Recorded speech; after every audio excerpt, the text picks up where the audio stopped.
Hey guys, it's me again, Orc Slayer with us. Where we last left off, let's see, checking. Belle fought a dragon, Belle met Lily, Belle met Wealth. Talked with Seer and Ryu. I finally remembered her name, Ryu, like Street Fighter, I guess. And anything else? Anything else? Ah yes, they're already at that floor where they get attacked by Goliath. Anyways, I'll be continuing from there. Belle and them are limping their way, not limping, but he's sort of just walking. Everyone is looking at him like, cool, as they see him carrying this giant golden weapon. Storm's Point. Yeah, I like it. Storm's Point. As he's going on and walking, they're all just sort of talking, asking him, how in the world did they all get here? Goes on to explain that, well, what happened was that he and his party were adventuring down here. They weren't even adventuring down here. We were up at floor whichever it is.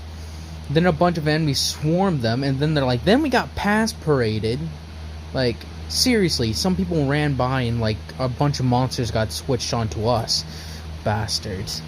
Not bastards is what he say, but I think I understand what they were doing, but come on. That's just a dick move. It's like, yeah, that we could have almost died, or at least them. I was worried about covering their asses more than my own. I can take a few hits before I go down for good. It's like, you shouldn't really be putting...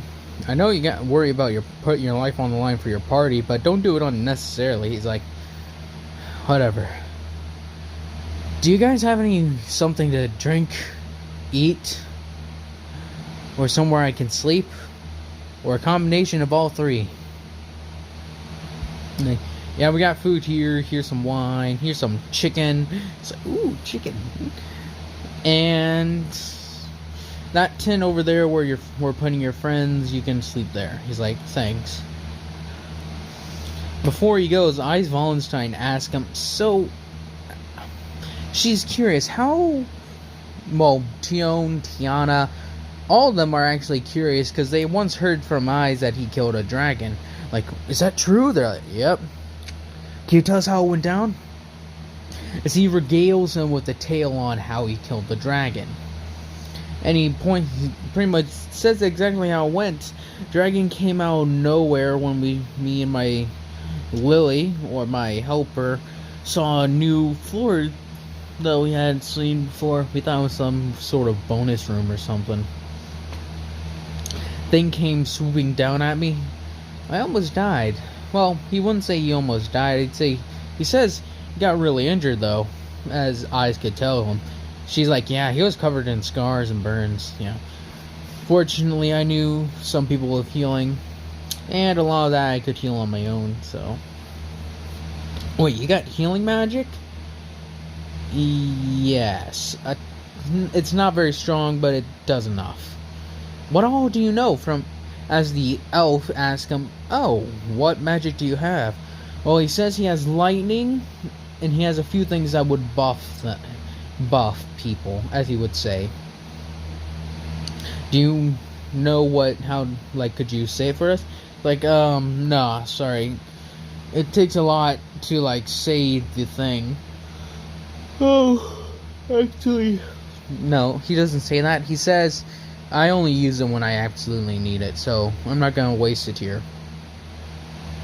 No offense, but yeah.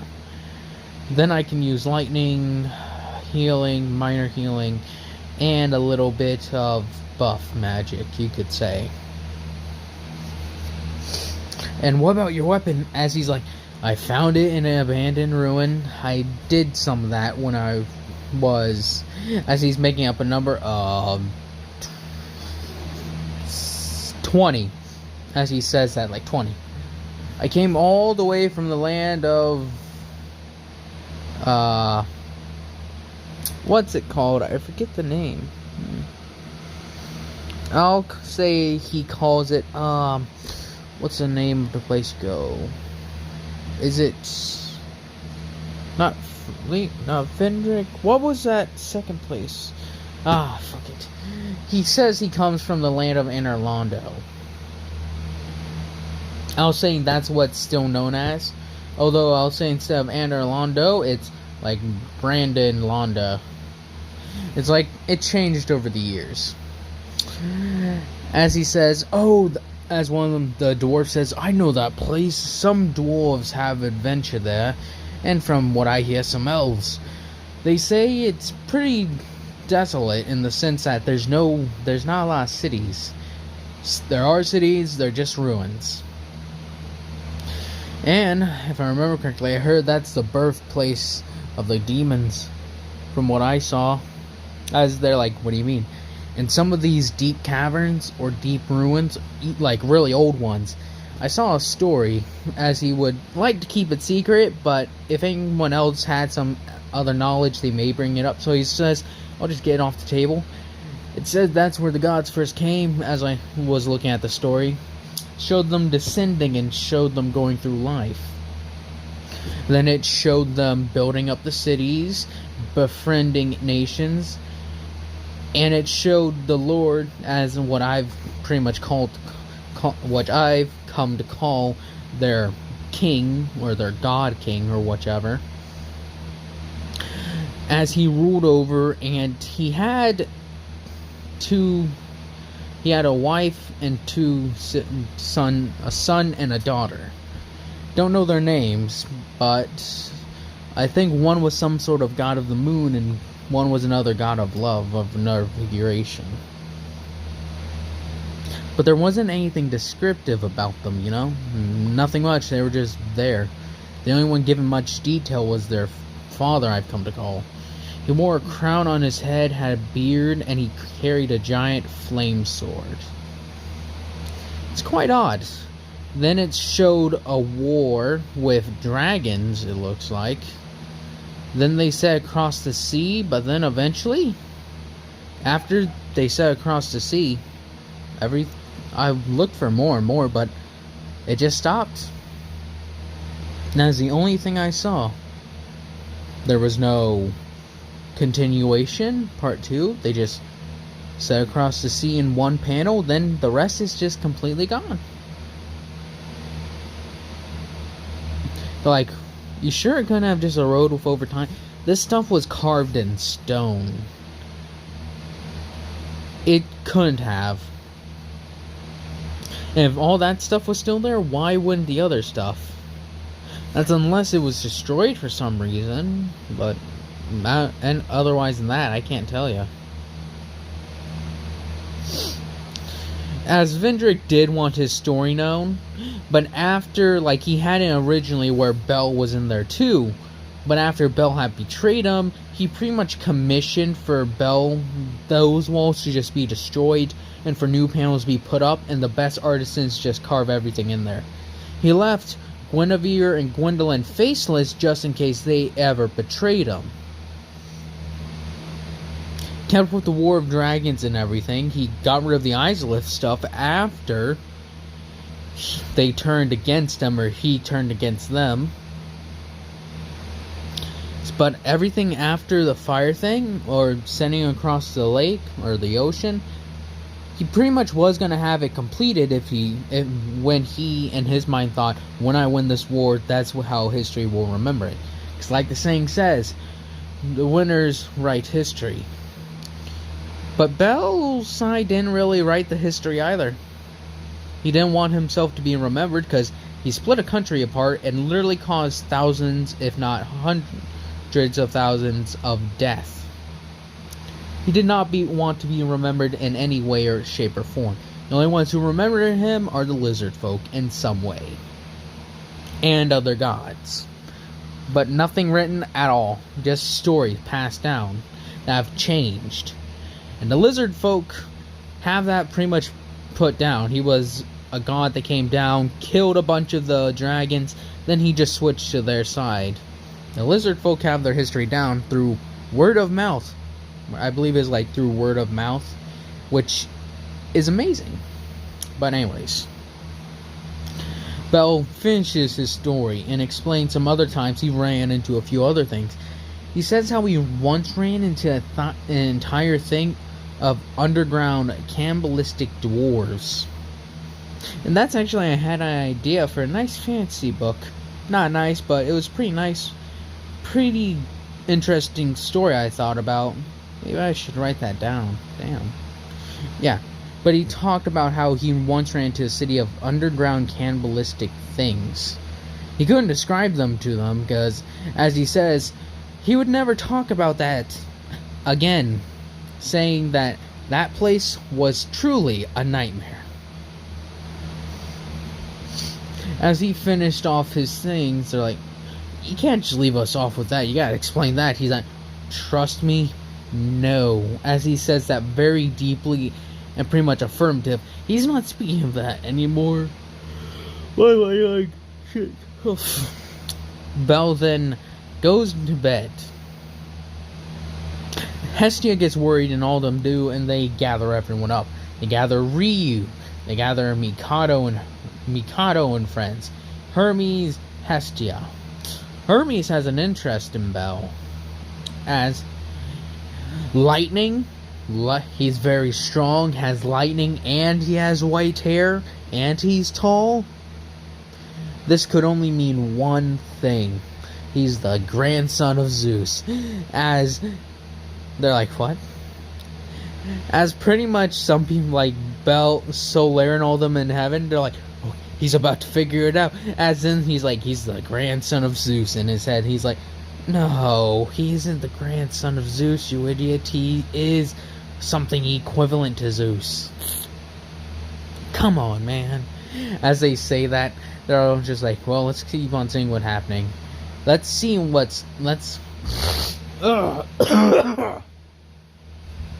Damn. They say, let's see what's going on with Bell now. As he talks with Lily and them, and they go on their whole little thing. Eating and drinking that night. As Tion and Tiana surround Bell again later that night, or that day, asking him more questions about his adventures. Bell, looking around, and Eyes is actually interested in hearing some more, so he's like, alright, I'll just sit back and relax as I regale you with the tale on how I fought a great demon before I even became an adventurer. Like, really? Go, tell us. Bell's like, alright. I was there traveling through the land of Islet. Very ancient, very old. As I'm traveling through there, I see nothing but desert. Not desert, but fire. Fire is pretty much all he says. Fire and lava. This place is molten and it's incredible. By then, I had my weapon, and I also had I had my lightning abilities and my, little buff magic. So he sets off in detail. He describes how he's just wandering about, looking around, seeing if there's anything around there. He comes across some old ruins again. Sees nothing. He continues to wander all around. That's when he says, then out of nowhere, something comes smashing down right beside me, almost crushing him. This monster out of something else. Describes it as this. What's the best way to describe it is what he's thinking. It wore a crown on its head. It had a giant axe, as he describes it. It looks like it was wearing some form of armor, but he couldn't make it out. It was incredible on how it looked. But he digresses. The beast came swinging down its axe, trying to smash him into the ground and turning him to a fine paste. He launches a lightning spear right into the side of its arm, catching it off guard. He then tries to rush in with his weapon, as he says, and starts slicing and stabbing with it, trying to catch the beast. But surprisingly, it jumps around and is very nimble, able to avoid his attacks and such. The beast keeps on going, but he keeps on trying to catch up, but it just keeps on moving backward and backwards. Then starts throwing fire magic at him. As he says, boom, boom, right in front of me, 2 giant lava balls smash into the ground, as it almost scorches my skin and my clothes. I then rush in forward, trying to stab into him. I succeed. Stabs right into the left side of his belly, as you would say, piercing straight through its hide, forcing it in deep. The beast starts to be forced back, but then it stops. I'm pushing with all my might, trying to push in deeper, only to realize the beast has stopped itself, using the grip of the pole of its axe, and holding me in that way I can't push any deeper. It then throws me, sending me like over not 12 feet away, but several yards away. Well, more than several. I crash into a tree, the wall that was next to those ruins. Smashed right through those walls, try to get back up as fast as possible, but as soon as I get back up, the thing's on me again, smashing its axe down, roaring. Its roar is like that of fire itself. I wasn't scared. I was more or less, as he would say, confusingly pumped, as he would say, is a best way he would describe it. I felt alive fighting this thing. I rushed forward again and again, stabbing into it, but it didn't seem to work. I tried and tried, but I couldn't seem to catch it, but it couldn't catch me either. So I started working through my mind. What can I do? What can I do? I thought about it. I'll lure it. When I was walking around the ruins, I noticed some of these buildings are ready to crumble. So I lured it into a place that was about ready. The beast then noticed it. It seemed to have tunnel vision as he said it onto me. I rushed past it, slicing right through its leg when the chance presented itself. I then struck a support beam, and the building came crashing down on it. I managed to avoid it, just barely though. I got several bruises, and I think I broke something at one point. I thought myself done with the beast. Then it came back, surprisingly, and smashed through the building. It had lost its axe though, thankfully, so it came rushing at me with the last thing it's had, its fire and its claws. I rushed forward, jumping in the air, charging up my lightning, and threw my spear directly down, piercing through the beast and landing right behind it, the spear being lodged right behind it. Beast fell down, and its embers were extinguished. That's how I killed a fire demon. As he says that, as then he sits down, like, that was an amazing story, as several of them are clapping. That's well done. That is well struck. Not many of us here can say we've killed demons, especially one of that caliber. If what you say is true. And I'll say this, some of the people you find in this city, some adventurers that have been here in the past that have similar stories to you. They fought demons and such even before they came here, before they became adventurers. So it's quite refreshing to hear a fresh story. Then no problem. As then tumbling down comes Hestia and them. They all come down and go about their business. Belle never ran into those guys, so there was never really an issue with them. So that whole thing will be getting cut out, I'm afraid. Belle then is able to, as they go to that town to gather supplies, never running into those dudes, but Ryu and all of them still go for the baths. As then Belle is called away by Hermes again. Belle leaving his weapon this time. So, Hermes, what do you need to talk about? As Belle's like, please don't notice me. Please don't tell me. Please don't notice who I am. Don't notice who I am. As then he's like, So as then he tries to get Belle to peek. Belle's like, this is not right. We're getting out of here because Belle is still honorable. Hermes then does the whole tripping thing. Belle's like, Hermes, damn you! You're just like from before. As Hermes is like, what? As Belle crashes, then he starts getting out of there. Says, it's Hermes' fault, don't blame me. As he leaps out of there, pretty much crashing through trees. Then runs into Ryu, who does throw the knife at, I believe, draw her sword. He's like, whoa, calm down, please. I didn't mean to. As then Ryu takes them to that monument. Belle seeing it and knowing what it is, again, similar to how he does in my Artorias What If. Such. Belle kneeling down and sort of giving a small prayer to a god, as he would say. He then speaking to Ryu. So, your familia got ambushed here, huh? So he starts reliving a memory when apparently Havel and his troops got ambushed when they were separated by Solaire. Havel's forces were almost destroyed that day, but Havel and his rock-hard shield were able to hold the line until Solaire could come and reinforce them. The two of them worked well that day. It's good to hear.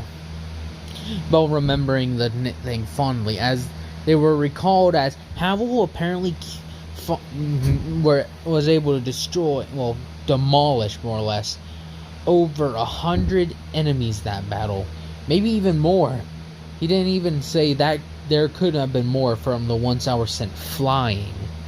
The ones Solaire were equally as great. It's quite impressive as he's like, Well, as Ryu finished telling her story. Sure, Lily and Welf are doing well. If I remember this scene, I don't remember this scene very well. It's been a while since I watched the anime, damn it.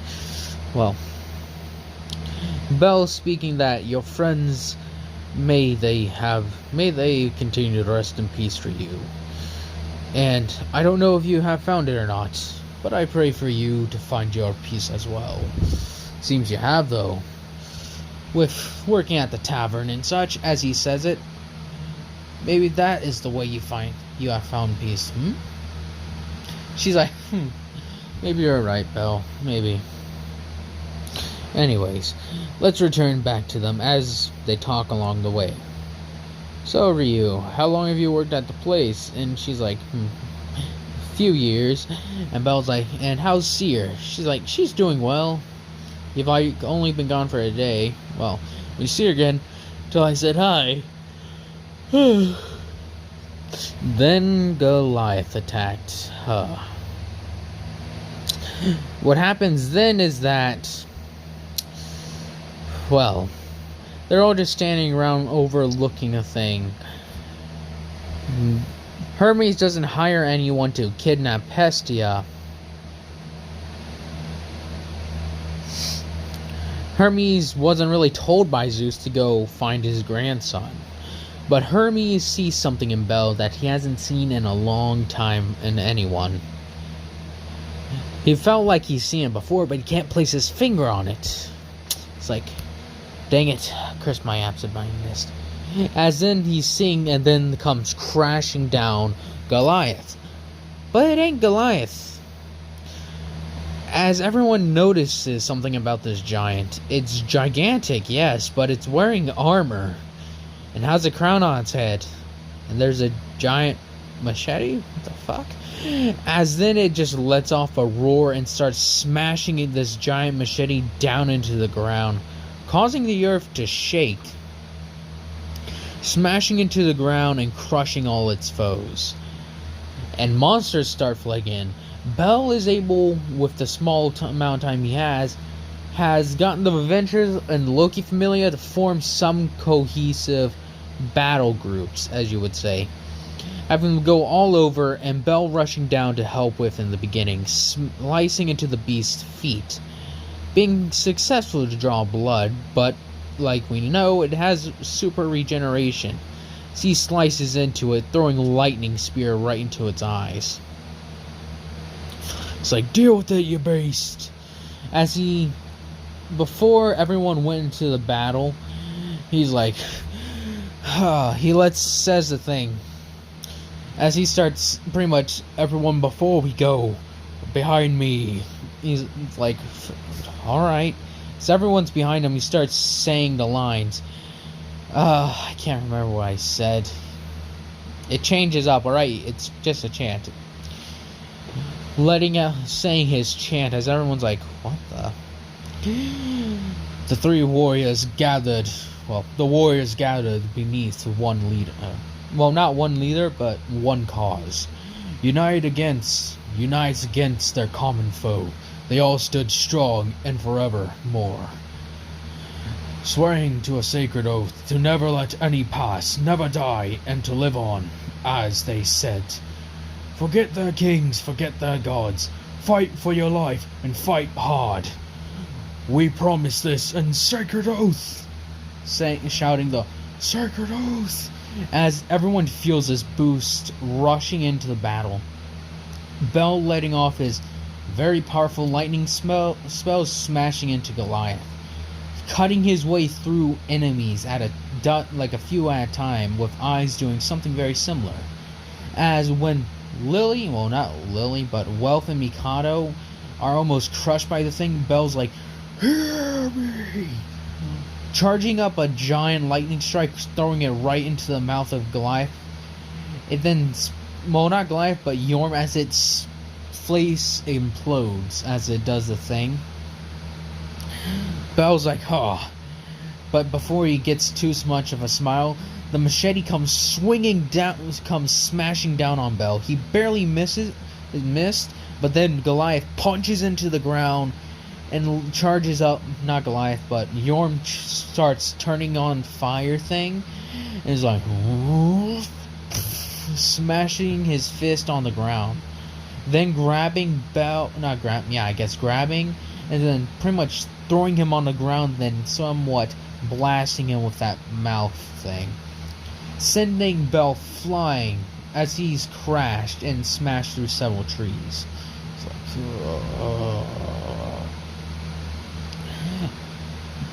Hestia and them are like, Bel!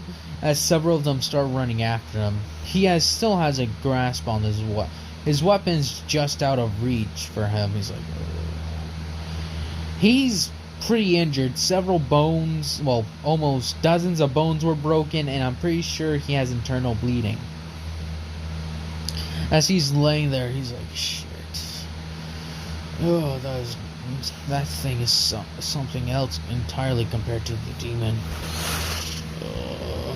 Hermes and them are like, Jesus. Well, Hestia and them are like, Jesus, what happened to Bel? I've never seen him get knocked out so hard. Fight dragon, I know, this is crazy.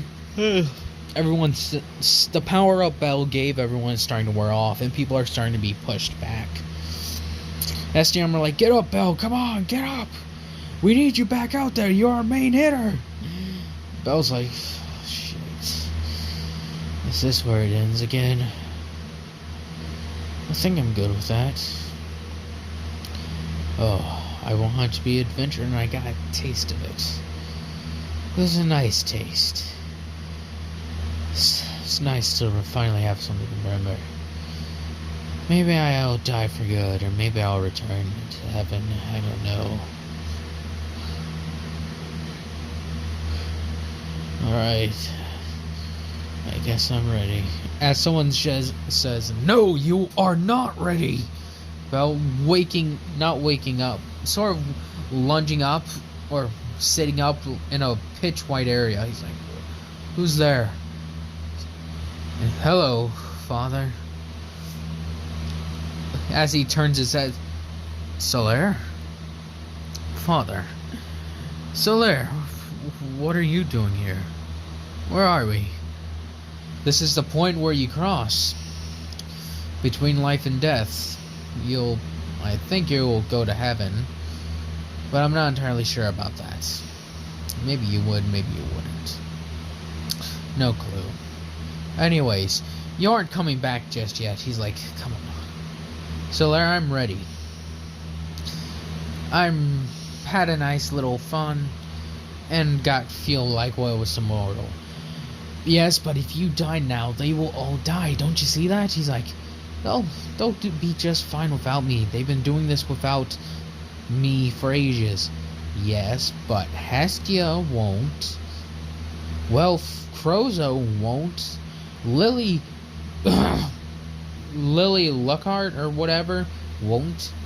They need you just as much as everyone else needs you during the old days. They need your help, so go there now. He's like, alright, you're right, I know.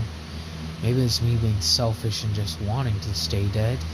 It's like, come on, boss. Come on, Faram. You know that wouldn't happen in 1,000 years. Jeez. He's like, you're right, Soler. Where's everyone else? As they're like, you mean us? As he's like, guys. Koilana, Koilak, Havel, Goth, and Ornstein. So good to see you all. It's good to see you too, my lord. It is indeed good to see you, Faram. Yes, Faram, it is good. That's Havel, by the way. Koilan, Koilak give their bows. So he's like, so, you two, Havel and Soler? Really? He's like, yeah? Yeah, I see. You guys are a perfect match. The two pairs are a perfect match. What about you, Soler? I mean, Ornstein? He's like, I enjoyed the rest of my days guarding Soler. Quaylon and Quaylag went with, no, I wouldn't say, well, maybe.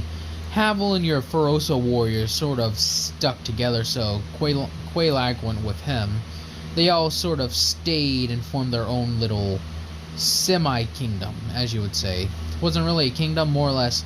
Havel was his own lord, in a way. They had a prosperous life. Just dozens of years down the road, when the gods started descending, everyone sort of forgot about the kingdom. And everyone just migrated closer to Aurario.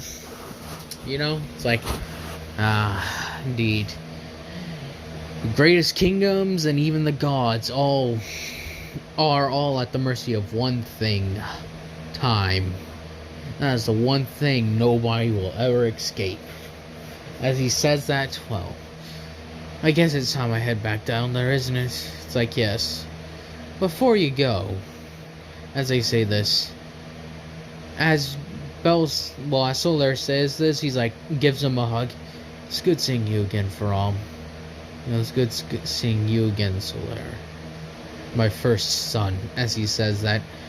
But before they go, something comes towards them. It's some sort of ball of energy. Bell's like, what's this? As he touches it, he feels amplified like nothing ever before. As then, when Hestia and Oldham are surrounding him, he's like, This is my old power. As then he wakes up, everything exploding.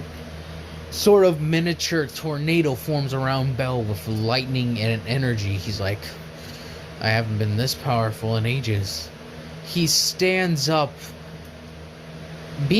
seeming much larger to everyone else, as Hermes has fallen on his backside, so has Hestia and so has Lily. Bell's standing up as tall as he can, breathing in very deeply, then letting out in like stepping forward, causing the ground to shake a little bit or even crack, as he then rushes forward through the forest, throwing a large lightning spear that's easily, not the size, but goes straight through Yorm, but causes a big hole to fill in his chest. It's like, what's up? As everyone's like, what's that? As they see Bell somewhat flying in the air, then lunging forward, charging up a large the entirety of this portion of his power, and smashing straight through Yorm, and then causing the whole explosion of lightning and storms, as storm clouds even formed in there. As when Bell struck with everything he had, a giant lightning bolt came down at the same time, striking Yorm, causing a loud explosion, filling that giant hole where Goliath was. As Bell regains, he's like, what? Oh. Lifting himself up, he's like, jeez. Oh. That's what, I guess that's what it felt like to be a god for a second. As then he sees the thing as he jumps up, as Goliath's trying to reform, Yorm or Goliath, take whichever one, takes his weapon and smashes it right into the remnants and destroys it. He's like, as everyone's like, you did it! It's like, yes I did. As he lets off a thing, yeah! Everyone's shouting in turn, yeah! Letting off a nice little war cry, or victory shout. Everyone can't understand what just happened with Bell, but they just guess it's some sort of power boost by the gods.